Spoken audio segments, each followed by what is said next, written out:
Anarchy in the late 19th century. Anarchy in the late 19th century was and can still be considered as a political philosophy that argues that government is not necessary. Examples of anarchists are August Spies, Albert Parsons, Adolf Fischer, George Engel, and Louis Ling. These men are the ones responsible for the horrendous act of the Haymarket Affair, where they killed 8 police officers and an undisclosed amount of civilians. They also thought that a government shouldn't exist because they think that the government is an agent of coercive force.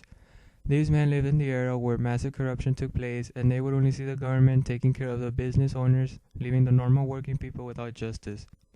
In their perspective, they wanted to abolish the government because, since it wasn't doing its job, they really didn't need one at all. The government, in the eyes of these men, was just a fraud.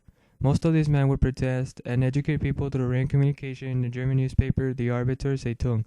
August Spies, which was the editor at that time, would share his ideas of anarchism by using his aggressive rhetoric skills.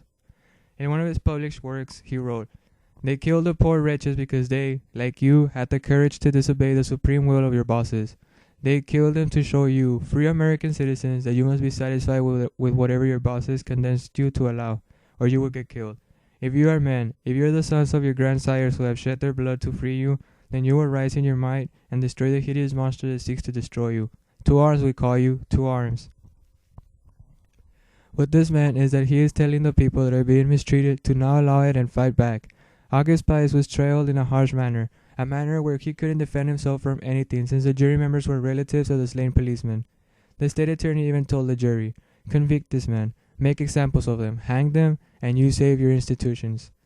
August Spies was later hung. Albert Parsons, a member of the Knights of Labor during its embryonic period. Parsons demanded frequently protests for an 8-hour workday and was a very inspiring, motivational speaker who helped the Knights of Labor grow vastly in size. Parsons, unlike the others, avoided arrest and moved to Waukesha, Wisconsin, where he remained until June 21st. He would later turn himself in solidarity with his comrades and was later hung. Adolf Fischer, the typewriter for the Arbiter Zeitung, was also hung after being trialed. Fischer was also said to be the man that started the whole riot and was the one who threw the bomb, according to Benjamin Waller, one of the witnesses. George Engel, another man that was also hung due to his actions, first because he was familiar with socialism when one of his co-workers took him to a meeting of the International Workingmen's Association. George Engel's alibi when the Haymarket Affair occurred was that he was at his house playing cards, which was proved to be true due to testimony, but was hung because authorities discovered that in a meeting he had with the International Workingmen's Association, he was told to stand in guard wherever he was, and that if he heard gunshots fired at people, he was supposed to call to arms and bombard all police stations and public buildings with heavy weaponry. According to Engel, he was not going to do any of these things, and it was just something he agreed on, but was not going to actually do it. He asked for forgiveness by the court, but it was not granted, and immediately got hung.